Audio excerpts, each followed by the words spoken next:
Quiet Riot. Welcome to Quiet Riot. I'm Alexandro. Anxiety is the dizziness of freedom, Søren Kierkegaard once wrote. Well, if that is true, we must be at the apex of freedom right now. I have never known so many people so anxious about foreign policy, so worried about the world around them. From Gaza to climate change, Ukraine to the US election, everything right now feels like we are at a huge inflection point. The latest stage for that touring global battle was the small European country of Moldova, a former principality, a vassal state of the Ottoman Empire until the 19th century, and then the object of a tug-of-war between Russia and Romania. Moldova was finally able to claim its independence in 1991 after the dissolution of the USSR. On Sunday, Moldova had a presidential election and also a referendum. Not on European Union membership exactly, as many are reporting, but on changes to the constitution that would entrench the country's directional trajectory towards European membership. Earlier, I spoke to Luke McGee. In his capacity until recently as CNN's European policy editor, Luke was basically in charge of explaining Europe to an American audience and occasionally, by extension, America to a European one. He now works freelance, leaving me to poach his Emmy-winning brain in order to explain this unique and intricate global tug-of-war to you. Quiet Riot. Welcome to Quiet Riot, Luke McGee. Thank you so much for having me. Thank you for joining us. Right, the Moldova vote. Can you first of all just explain the result to us? Well, if we're talking about the European constitutional vote, it was a very, very, very close vote in favour of, as you say, accepting these changes to the constitution. I think it's fair to frame it as a vote that was in favour of joining the EU. I think the point of this was to lend more democratic legitimacy to the idea of joining the European Union. Mm-hmm. It was already in the queue, of course, to join the bloc along with Ukraine. I think those talks started, the formal accession talks started in June of this year. The point of the vote was to lend more democratic legitimacy to that process. But of course, it being such a narrow vote has perhaps raised more complications than they'd hoped. How narrow a vote are we talking about, Luke? Well, based on the current results, it looks like it was within a percentage point. Wow. What happens next in terms of EU membership, I guess? What stage are they at? They're very, very early on in the process. I mean, as I said, the talks only started in June of this year. And in fact, if you're so inclined, you can actually go and look at the progress that they currently have. I think they've only opened or even started investigating 6 of the, I believe, 32 chapters of the acquis, which is the formal negotiation process of joining the EU. That's investigating whether or not Moldova would be an appropriate country to join. They've not actually opened even the formal process of how that would be sort of ratified by the European Union. Accession takes, I mean, it's an ambitious outcome would be 10 years. The president of Moldova says that she wants to have it done by 2030, which seems very unlikely. So it's very early on. And, you know, as I say, I think the point of this was really about giving it the democratic legitimacy. But I don't think it necessarily accelerates that process in any meaningful way. Are very close votes like this good for the cohesion of a country and European cohesion, or do they make the situation even trickier, especially if they're a little bit premature? Well, I think they can help European cohesion if they are, you know, a stonking result one way or the other. I think they're a little bit more complicated if they're unconvincing and have credible accusations of interference, as there have been accusations of Russia doing so in this case, which I know we'll talk a bit more about later. But within the bloc, you know, within the EU 27, you already have such a range of views on things regarding Russia, enlargement overall, immigration, and anything concerning Moldova really plays into a lot of those views. So I would say it would make it a little trickier for the EU as a whole. I mean, I think it's also fair to say that they weren't expecting it to be quite this close, right? Until relatively recently, support for this kind of constitutional change was quite a bit higher. Is it possible that maybe watching what is going on with Ukraine, there is a new sense of worry about showing too much ankle westward.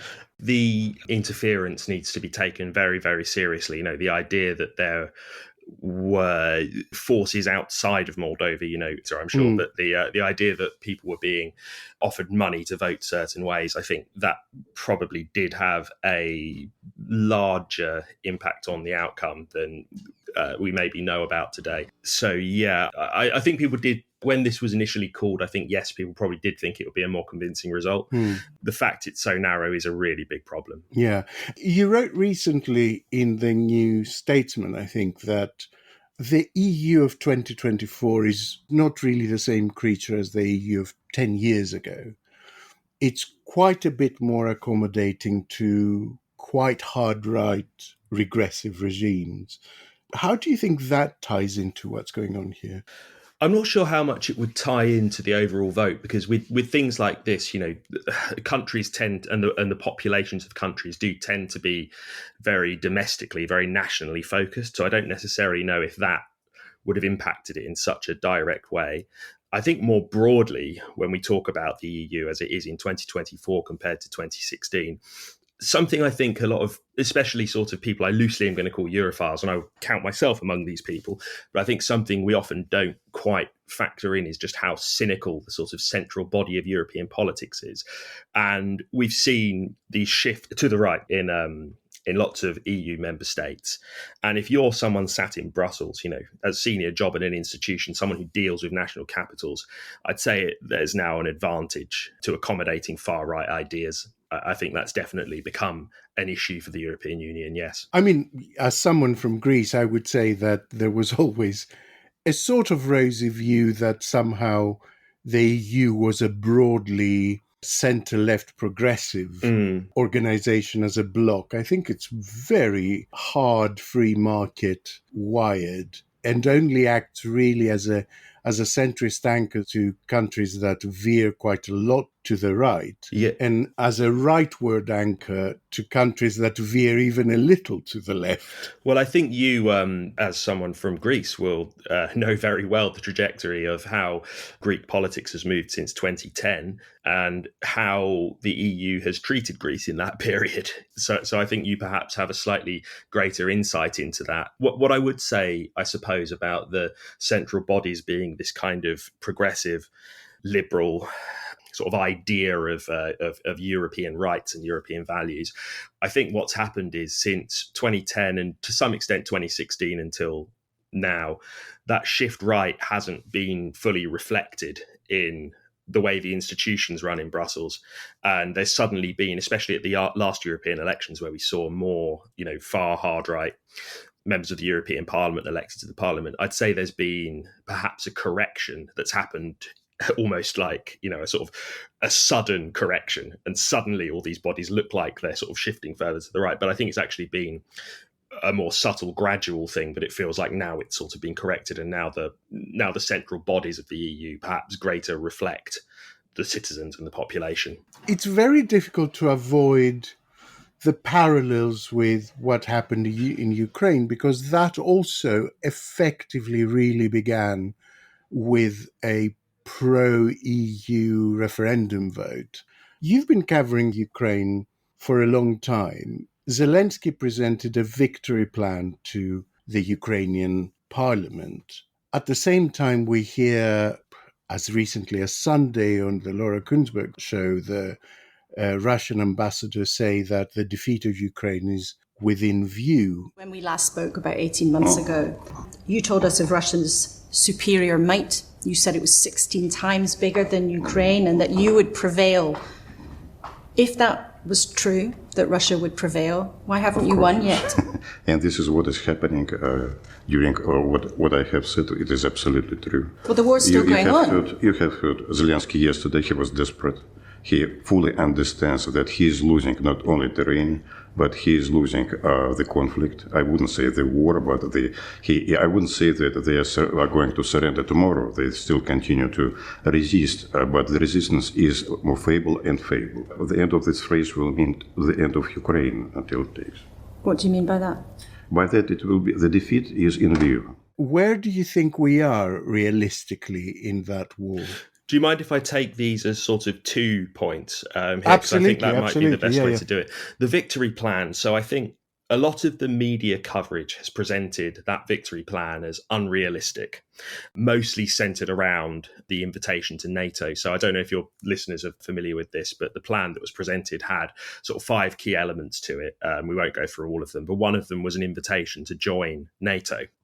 And because obviously Ukraine is parts of the country are occupied, it's a country at war, acceding to NATO now would mean that Article 5 would immediately come into play in the way that we think about NATO membership. Now, the thing with this is that no one seriously believes that it's about to be invited to join NATO in that way. And if you speak to officials inside NATO HQ, they're talking actually more broadly around different models, and different models for joining NATO have existed. There was a different model for Norway, and I believe they joined in 1949. And there was a model for West Germany, which is obviously, had shared its border with East Germany and was in parts an occupied country. So I think that a lot of the sort of negative coverage has perhaps been slightly overstating what the Ukrainians were asking for, because they were asking for an invitation, and we don't know quite what that invitation would look like.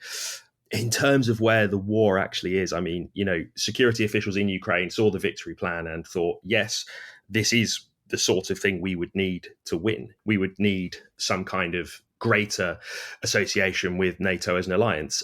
We would need deterrent on Ukrainian soil.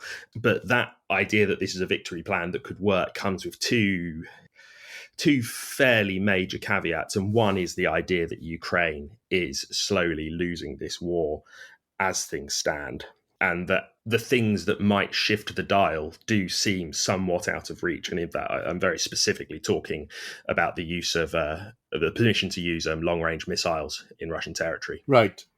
But that sounds as if Russia's position that the victory is imminently within view is also a little bit optimistic. It depends on how willing Russia is, I suppose, to push this through. But I'd say if you speak to people, particularly in Kharkiv, in the east, they really do feel that this winter is going to be essential. You look at some of these cities and they've had a huge amount of their energy infrastructure taken out, for example, and they're not, from their view, getting the support they need from the West. And again, we may come on to this a little bit later, and they've also just seen these North Korean troops arriving in Russia. And that perhaps stands in stark contrast to the kind of support Ukraine might currently be getting from its allies. So I think if you're sat in those parts of Ukraine, defeat probably does feel quite close, yes. Quiet Riot. On foreign interference, now Moldova was also, as I mentioned, having a presidential election as well as a referendum.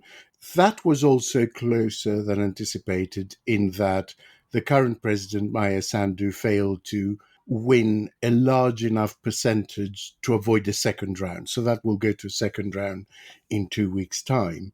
Now, Sandu says that there has been a lot of foreign interference.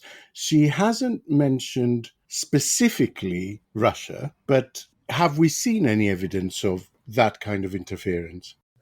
Yeah, there have been reports around this Moldovan oligarch, Ilan Shor, I believe it's pronounced, who is convicted of fraud. He's now a resident of Russia, and we have seen reports of him offering money for people in Moldova to vote, let's say against the current president in both the referendum on Europe and in the presidential election.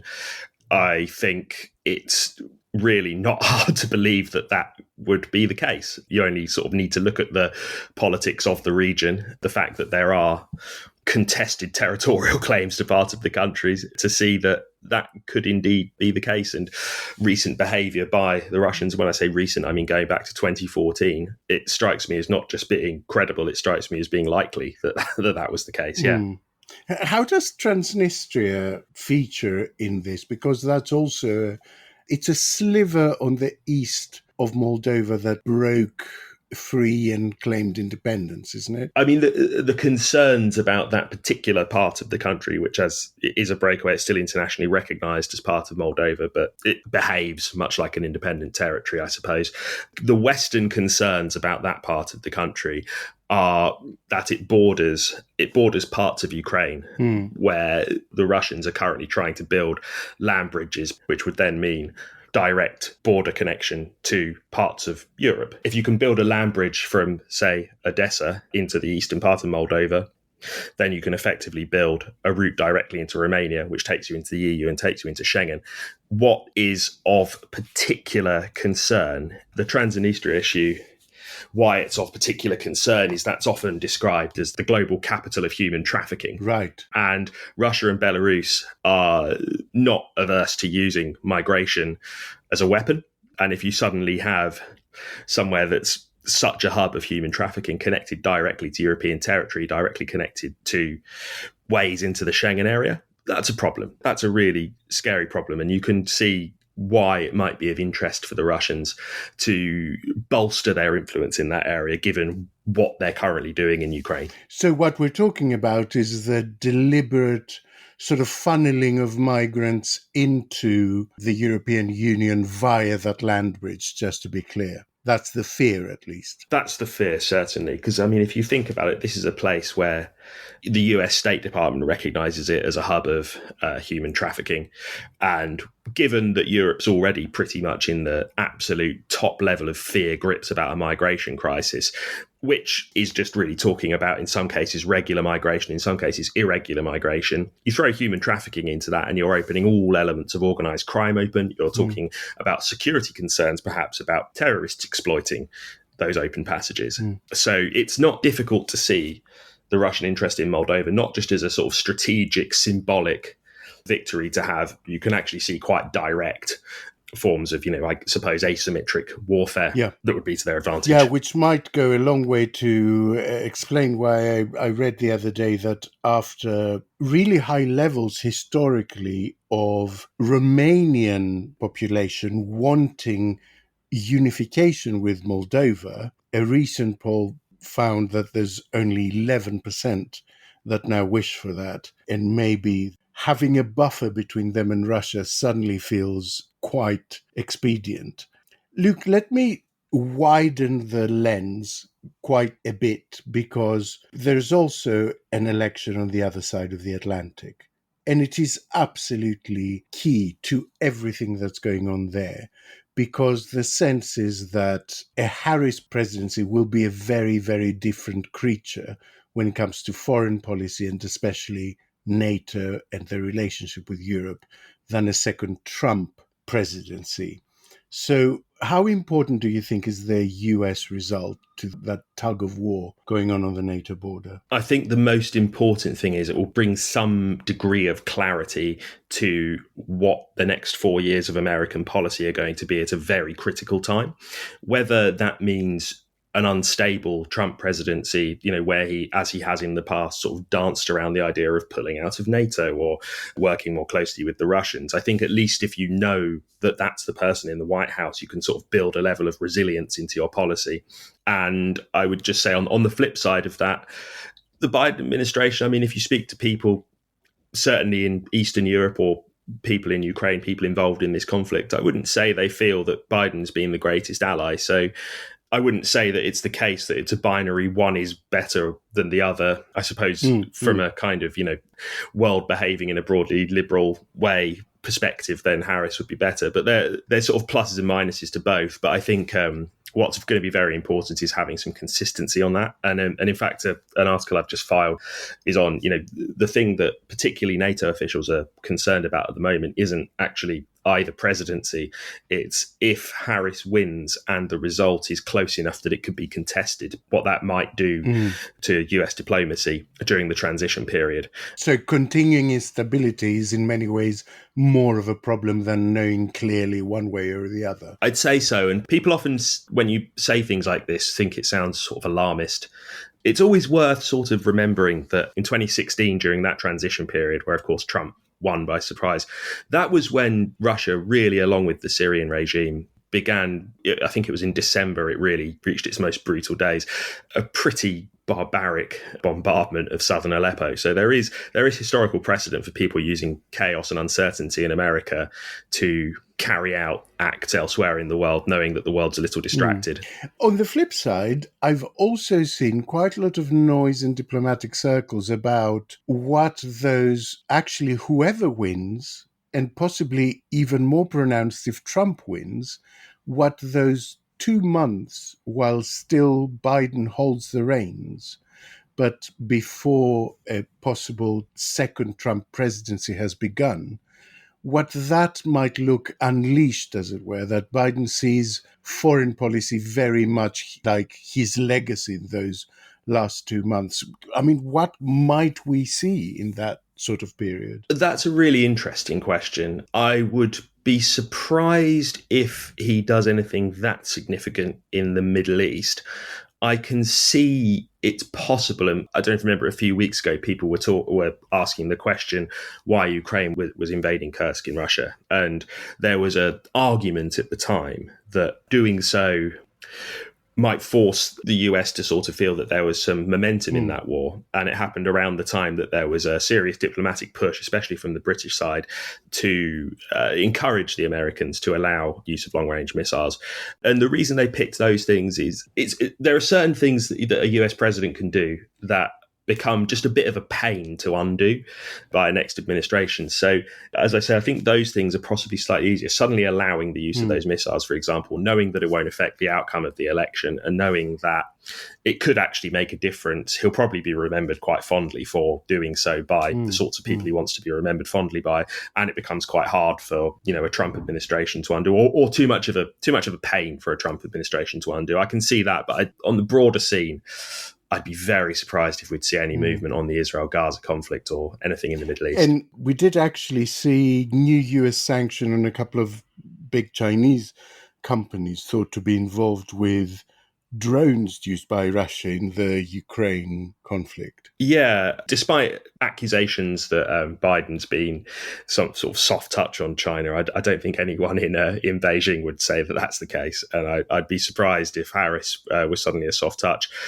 Given Trump's opinion of China, I can see that maybe going a little further, should he come in. Now, the strangest bit of news that's loosely attached to everything we've talked about is you mentioned North Korean troops being deployed in some capacity in the Ukraine war. And South Korea has demanded that Russia basically withdraw them and stop training them. What's going on there? It's all very interesting. So for the first time, I believe ever, South Koreans attended a major NATO meeting last week, and it was very hard to get any serious information out of NATO officials about it, or government officials anywhere. Then this morning, we saw that Mark Rutte, the new NATO Secretary General, tweeted the details of this phone call that he had with the South Korean president. And it's all a response to this fact that there are North Korean troops in Russia. And, if you speak to NATO officials, you speak to defense officials, they're absolutely convinced that this is gearing up for them to become involved in the conflict in Ukraine. I'm always really baffled, Luke, when that sort of thing happens. Is it to avoid the conflict sort of spreading further and to additional players? Or is it because the conflict has spread further and to additional players that the West is making a statement that we now consider you part of that gang? Well, do you know what I mean, though? I think in the case of North Korea, what's been really fascinating, the reason I brought up this meeting last week and it was very hard to get any information out of officials about it, is what's been interesting over the past week to 10 days or so has been this kind of admission in private, off the record. They're not saying this on the record or making public statements, that the West maybe doesn't have quite the level of quality intelligence over what's happening between particularly China and North Korea, but North Korean foreign policy and ambitions. And I've spoken to sort of a variety of different officials today, and there's a genuine debate over whether China's happy with this because it creates havoc without the Chinese even get involved, don't care about it, or angry about it as it's a mess they don't need. And I think what's been interesting has been Western officials kind of admitting they don't really know what the answer is to that question. And then suddenly this request from NATO for the South Koreans to come and brief them on what they're seeing and how they see things happening. So I think ultimately what this tells you is that people get slightly freaked out when you talk about the new, I don't like saying new axis of evil, I sort of think axis of autocracies is probably the better way to think of it, of Russia, Iran, China and North Korea. But I think what you're probably seeing is these new alliances, these new dividing lines forming. And NATO clearly would like to have a better relationship with South Korea in light of that. Quiet Riot. Luke, as I said in the introduction, through your former work, you are plugged into US networks. What's your feeling about the election there? I am really finding it very, very difficult to gauge, because not just because it's close, there have been close elections before, but it seems to me that looking at the polls, it might be moving back towards Trump, but a lot of the polls are junk polls. And then if I look at the actual electoral strategy, like the states being targeted, Musk offering basically bribes to Pennsylvanian voters, if I look at the ads that are going out, if I look at Trump's body language and use of language, it feels to me like it's the Republicans who are panicking. I think, as you say, the polls are incredibly hard to read at the moment, and the campaign's incredibly hard to read. I think the Musk thing you bring up, seeing as we're talking about people offering money for people to vote or register to vote, I suppose we should say, because I wouldn't wish for Elon to sue either of us. But it'll be the making of us, Luke. It'll be the making of us. We'll start a crowdfund and we'll be millionaires within the week. That's such a good business idea. Maybe we...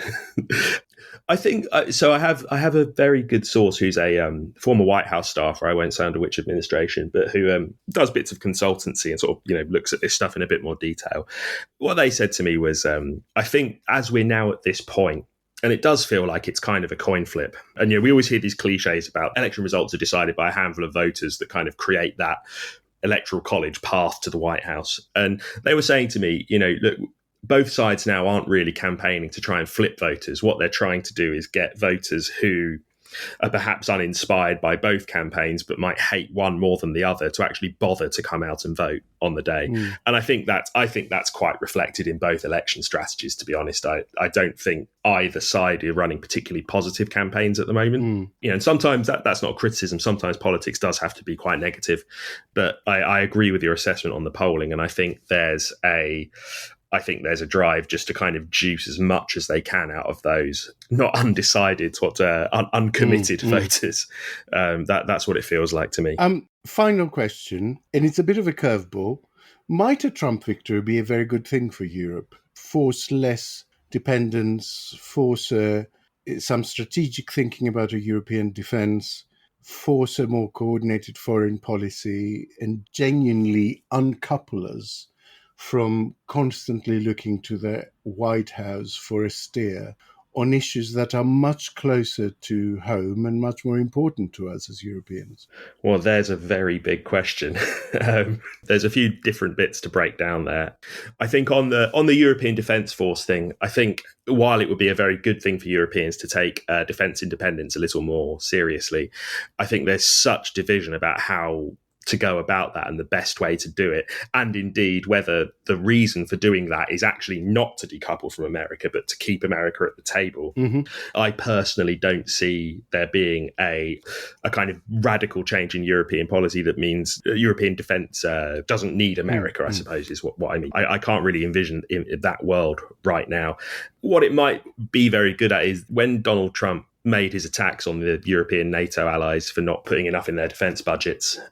The reason it stung so much is because he was broadly right. Even the most sort of anti-Trump Europeans would say, well, it's kind of true. I mean, the European security network, as it were, was really overly reliant on America. So I think it might force some more mature thinking, perhaps. I think one of the tragedies that you hear, tragedies from their perspective, you hear people talk about in Brussels is that in 2020, when Biden won, you heard a lot of them talk about this concept of Trump proofing. I wrote something about this recently, actually. This idea that they would use these 4 years to kind of really make sure that nothing like the 4 years where they just completely freaked out from 2016 to 2020 could ever happen again. And none of that's really happened. And of course, in that period, they've sort of seen a new level of fear. And I think perhaps it will force them to think a little more seriously. So I see the point you mean, but I don't know if that necessarily means an independence from America. There is an interesting side to this, which is if you just want to see how divided European countries are when it comes to things like defence, you may want to edit this out the podcast because I'm talking about some quite boring European policy. But if you ever look up something called the Strategic Compass, which is the kind of official document that the EU published. Do you remember when people in this country used to talk about the dreaded idea of the EU army? Yeah. So the Strategic Compass is kind of the official document that backs all of that up. And I think it's in its original incarnation, there was this idea that there'd be the potential to deploy 60,000 troops under the EU flag. When it finally got published in 2021, that was watered down to around 5,500 or something. So, I think the idea of a big sort of incorporated European army is quite a long way off, to be honest. Thank you very much, Luke McGee. That was a great Quiet Riot debut, and we will have you back very soon. I already have a few ideas for topics. Well, thank you. It was very varied. I was Yes, let's talk about everything all at once. Now, you have written on a couple of the topics that we discussed today for the New Statesman and for Prospect magazine, and we will drop links to those pieces in the show notes. So thank you. Thank you very much. Quiet Riot. I hope you managed to stay with us during that rather free-roaming, if a little chewy conversation. The problem with parsing, with salami-slicing these issues, as most short podcasts would, quite apart from underestimating their audience, which I never want to do, is that what is lost is how they interconnect into chains of events. And that was, more than anything, the thing I wanted to highlight. And what strikes me is that what we see again and again for the last decade at least is those coin flip results in elections, in referenda. Is that democracy failing? Or is it democracy accurately reflecting how divided and binary an era we're living through? That coin flip is terrifying, but it is also liberating. We do what we can. We spread information. We battle with reason, with facts, with warmth, with good cheer. Sometimes we get the result we want and sometimes we do not. And maybe those knife-edge contests awake voters from their torpor. Maybe they make us look around beyond our street, our town, our country or continent. Maybe that Kierkegaardian anxiety is the edge of realizing a global citizenship. And yet at the same time we must bear that burden with an unlikely lightness because, to paraphrase the concentration camp survivor and writer Corrie ten Boom, worrying about tomorrow is to carry 2 days at once. It doesn't empty tomorrow from its sorrow, it empties today of its strength. If you enjoy our work, you can support our work on ko-fi.com/Quiet Riot Pod, and saying something nice about us publicly is also a wonderful boost. We shall meet again on the main episode, first thing on Thursday morning. Until then. Quiet Riot is an audio production by Cooler Heads with Naomi Smith, Alexandra and Kenny Campbell. Music by Mariana Sangeeta. Artwork by Simona Canellu. Quiet Riot is a co-production with Sunstone Global. Quiet Riot.